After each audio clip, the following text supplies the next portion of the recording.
everybody. Welcome back to the Zoom. I'm your host, Chris Schubert, and we're here to once again zoom in on thought leaders in the channel today. My guest today is Chris Whitaker of Sierra Wireless. And first off, Chris, welcome to the Zoom. And more importantly, welcome back to Sierra Wireless. Thank you. Thank you, Chris. Man, it's great to be here with you. I've seen you do other ones of this, and I kept thinking one day I too will be a part of the Zoom video show. So I'm glad to be here. Well, awesome. We're absolutely happy to have you. Now, as I said, welcome back. As everyone knows, Chris, you made your name in the channel with Sierra Wireless and then took a little bit of a break and then came back. And that's always an interesting story when that happens in the channel. So tell us a little bit about your background and why you came back to Sierra. Yeah, no, I am very fortunate, to have the journey I've had, and every milestone in life. It's always great to look back and say I grew and I learned, and I'm a better person for it. So, I really owe a lot of it to Craig Fogbaum at Comcast. He hired me originally in 2010, 2011, and I helped with that channel program, and that's where I really learned the channel and learned the value of it. And then around 2015, came to Sierra and helped form and kind of relaunch a services channel. Sierra has a very, very successful and mature hardware channel. So the services channel is something a little newer to Sierra. So help get that going. And you're right, I thought I had an opportunity. I wanted to go do something a little different. I did that at the beginning of first quarter of 2019. And literally a year to the date, realized I had some unfinished business here at Sierra, and had the opportunity, and frankly was it helps when you're asked to come back even. So I just saw a great opportunity to come back and pick up where I left off. I had some unfinished business. The Sierra program I left was solid, and it still is. But it's kind of my first real love, if you will, of owning something. It was just great to come back and pick up where I left off. And in this new role that I'm in now, it's much more targeted and strategic with what we offer in the channel, how we offer it. I'm the liaison with legal and product and marketing and finance, and work for Marcus Aponte, and he kind of oversees the sales effort of the entire channel for both, all of our channel partners kind of thing. But I'm really owning the master agent relationships and strategies. So it's a fun and exciting thing. Again, not many times in your career do you have a chance to kind of hit the redo button and go back and it'd be even better. So that's kind of what I'm experiencing now. So as we continue this story of Sierra Wireless Part 2, The Revenge of Whitaker, let's delve in a little bit to your core product line, the MCS, your 4G LTE offering that you have out there. Obviously, there's a lot of different variations of this product, but what makes MCS special for Sierra Wireless? Great question. You're right. Every 3 to 4 months, I feel like there's another player offering a similar offering, and that's great. I think competition is like the rising tide rises all boats, right? So I always welcome competition. Not at all afraid of it. Again, it makes us better. One thing you really can't take away from Sierra is we're the only hardware manufacturer in this space that's offering an OpEx bundle solution. A complete solution that's managed with advanced antennas, with a pro install, pooled data plans across all carriers. So being the manufacturer of not only the hardware, but the chipsets and the modules that make these things work, that's often overlooked. So, during the pre-sales conversation and early in the relationship between a supplier, a partner, and an end user, pricing sounds good, and there's a lot of catchy buzzwords that sound good. But what really matters, and we all know in this business, is what happens months or years after the initial deployment. When something goes wrong, what happens then? Do they have to open a ticket with another vendor because they're just a reseller? Or if it's your own equipment, you just go to your engineers and redo the configuration or ship out a new device or whatnot. So that's really the value we've added to a lot of our distributive enterprise deals for companies that are really looking for a quality offering that the vendor they're working with controls and manages the full life cycle of that product. So that's probably the first thing that comes to mind. It's interesting that you mentioned that, because it's very easy to lump 4G LTE into where it's all the same with everybody, just like a fiber circuit with one provider is the same as a fiber circuit with another. But that couldn't be farther from the truth with Sierra. Sierra, again, guys, it's its own hardware. It's not just another Cradle Point with a SIM. It's also multi-SIM. Out of the box, that is the configuration that Sierra went with, and for a long time were the only ones that actually offered That's right. multi-SIM. So they've got the expertise in the technology. They have the coverage area. But the biggest thing that you'll notice with the Sierra wireless box is its ability to actually capture signal. That's the end all be all with 4G LTE is the signal strength. And if you've got a weak third party type a box out there with a little rinky dink antenna, that's not going to even hold a candle to what Sierra Wireless is going to have at that customer site. Now, Chris, I'll even take it a step further just to point one thing out for our partners. While, again, you owe it to your customer to shop and look for options. I'd love to tell you, hey, come to Sierra and just stop with us. Ultimately, I think that will be the right choice, obviously, but I do encourage you to look at all the other options and ask them what kind of module is in the gateway. Not all gateways are created equal. It's kind of like, cars. You got a 4-cylinder, 6-cylinder, and 8-cylinder, and some are turbo, some are not. Another good analogy is just the bottled water. You go to the convenience store and there's, 4 or 5 shelves of bottled water ranging from 99 cents to $3.99, and you go, well, they're all water, right? But obviously we start looking at the ingredients and where they're from and the additives and the extra vitamins added, they're not all equal, right? Absolutely not. But let's kind of move away from the technology for a moment and talk about the sales experience. Now, again, we've established that Sierra's got a different style equipment offering. But even with that, partners and customers often are faced with, and this is a common thing we've talked about on the Zoom, is the difference with going with a pure play carrier, that's all they do and that's what they're the expert in, and potentially an all-in-one solution, which can simplify billing and have one joke with one company to deal with. From your perspective, because we've talked about this with SD-WAN and UCAS until I think my audience is sick of it, but from the wireless perspective, why choose a pure play provider like Sierra versus necessarily lumping it in as just another arm of that all-in-one solution? I've been in this space now, I guess, going on 5 years. And, a couple of years ago, I wouldn't have a good answer for you, but obviously time adds experience. But, another analogy I love to always fall back to is, your doctor, right? I mean, there's generalists. You go to your general practitioner, sore throat, there's certain things they can help you with, broke arm, whatnot. But when you need a specialist and it's critical, it could be life or death for you. You don't go to the generalist. You go to a specialist. You go to the doctor that has gone to school for this, and that is what they do. And I said, this is what Sierra does. We are a cellular technology company, and it's a little bold to say, but we can back it up. If we can't get it to work, it ain't going to work. I mean, the reality of it is we do need a cellular signal. So that's one thing we can't do. If there's no signal there, we can't make one just appear. But if there is a cell tower within range, this in the U.S. and Puerto Rico and Canada, we'll get it working. And where others may have 1 or 2 bars, and if we can get to 2 or 3 or 4 bars and make it a more robust, reliable connection, that's what we do. That's why our large customers are sticking with us, and we keep winning new, larger deals. Because again, years ago, and even now to some degree, partners and end users kind of look at cellular failover as kind of a afterthought. It's kind of like, well, let's spend all the budget on the fiber and the software and the SD-WAN.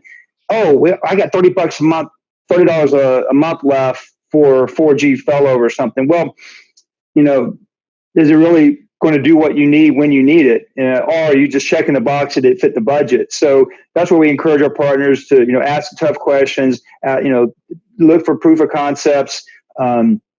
And we're finding more and more that this reliable internet connection is just so critical to what we mentioned earlier. Even now, everything is online, and it has been for years. But I'm even thinking about the retail shopping experience. About a month ago, I was going to go to Best Buy to get something for my home office, and you couldn't go in. Right, you could only order from the app and pick it up at the curb. I got to think, like, man, if their internet goes down, they don't get my order, I'm going to be irritated when I show up and it's not there. And then even my local Chinese restaurant, same thing. You can order online and they'll deliver, right? But if they never get the order, that's a bad customer experience. So there's a lot of different use cases we could go in and talk to, and some are ideal for what we do and some are not. And that's where our channel management team, our solution architect team, we can help vet out, qualify, and make recommendations. One other thing I'll on the channel, if we're not a good fit, we'll be the first one to tell you. Fantastic. So obviously we know your expertise in the 4G LTE realm with the MCS product line, kind of covered some of the reasons why for Sierra. But one of the big things is obviously you have an expertise in this, and this is not your first rodeo. You've been doing it a while. Let's talk about the future. Now, as we've seen in the last year, we've seen the two of the larger network providers consolidate into one. All of the major wireless networks, obviously, Sierra has access to, but that consolidation was all built around the promise of 5G and its impact on IoT. So I can, check off my box for all the little acronyms I use today. Nice, good job. Thank you. From the Sierra perspective, what do you look for 5G to bring to the marketplace for you? And also, how does this impact your IoT strategy both in 2020 and beyond? Yes, great question. Very excited about the future. Again, we're in the right place to look to the future for technology. So 5G today, a couple of years ago, 2020 was the big year. Well, here we are in 2020, and boy, and that's a big deal, right? Good or bad, we'll let the historians chime in on that. But so it's not really widely available. It's in pockets. It's there's 5G NR, stands for new radio, and there's 5G LTE. So 5G LTE is not as available as NR, and that's where you see at the stadiums and the downtown areas and some of the parks, maybe some campuses. And those are almost line of sight practically. Once you leave that cone of 5G NR signal, you're out. Whereas with LTE, it's more of a radius. It goes through walls and around corners, et cetera. But yes, to have sub 5 milliseconds latency on a cellular connection changes everything. That's what's really been holding back some of the more advanced IoT, like even driverless cars, for example. The human brain, supposedly, I read, not a brain surgeon, go ask the brain surgeon, right? But operates sub 5 milliseconds latency. Well, cellular is around 90 milliseconds latency. Even anything that requires you to hit the brakes because the pedestrian running out in front of your kids running out in front of the car, this driverless car, that's important. Latency is important, and it's even important with a lot of the other applications that everyone's using. Latency and packet loss, all those cool buzzwords around the quality of connection, quality of service is just going to go through the roof once we see 5G LTE widely available. Depending on which analyst you talk to. Could be a great, alternate connection versus landlines. You may not see as many needs for cable construction anymore because you already get the speed you need. We're talking, gig download to half gig upload and more or less in some areas.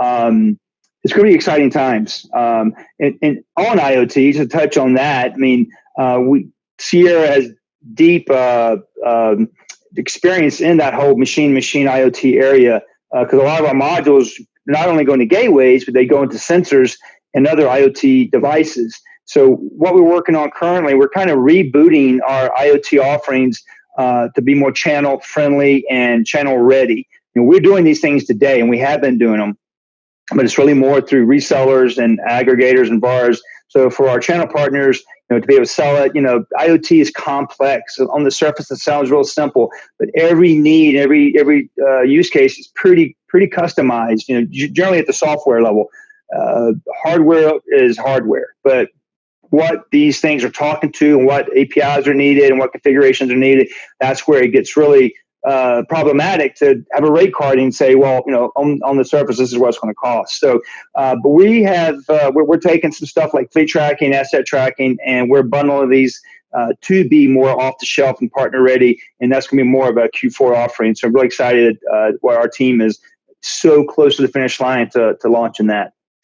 Well, I can tell you the CNSG and AppSmart communities are going to be watching that with great interest. Sierra is a leader in the wireless movement, and the revolution, if you will. I think you're very well poised to take advantage of that, and we're bullish. I'm a big believer in 5G. I think 5G will be something that will effectively compete with broadband as a primary connection option for the majority of small offices in the U.S. And Absolutely. his guy that's selling for years, the idea of, again, doing a spin up in the time it takes for you to ship a box as opposed to doing a fiber build or even a cable build, that makes us all super duper happy. So let's turn just a little bit to the focus of the team. Chris, you and I have known each other for a while, and knew you originally as that Sierra guy, and here you are again. For the CNSG and AppSmart families, what's the best way to interact with Sierra and get you involved on a bid? Yeah, absolutely. So we have our channel map back in the back office with CNSG, and we have 3 regional leaders managing 3 different parts of the country. Diane Mercer's in the Northeast. The Greater South is Lori Powell, and Dante White is a new member of our team, and he's the West region. Those 3 individuals will be a great starting point, and I'm kind of an overlay. I can help where needed because obviously I'd like to see all 3 of them just wildly successful. And partner support at sierrawireless.com is just a good email. You can hit all 3 of them. So if you're not sure what state you're in, you know what state you're in. You're not sure what state they cover. Better well said. If you're not sure who's your channel manager, you can just email partner support at sierrawireless.com, and all 3 of them get it, as well as our support team. So there's multiple eyes on. The support team owns that inbox, so we do have a central point contact that owns it, and we it's monitored daily, obviously. So. Well, gang, there you have it. Sierra Wireless, we've talked about them as a key choice for your wireless business. It's a great offering, solid hardware, multi-SIM, availability nationwide, quick professional installs. We've got a eye toward the future with the 5G revolution. It's coming. And as you can tell from listening to Chris, they have an expertise in it. They understand it. They're ready for it. And of course, IoT is going to be a big piece of that, and Sierra will be leading the way. But more importantly, as we always say at CNSG, the relationship is what's most important. And the relationship we have with this team is solid. I've met with all 3 of these channel directors at Sierra Wireless.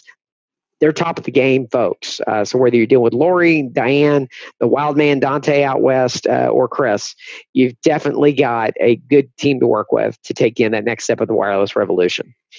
Chris, we'll leave you kind of with the last word here. What's the one takeaway you want our teams to have about Sierra Wireless?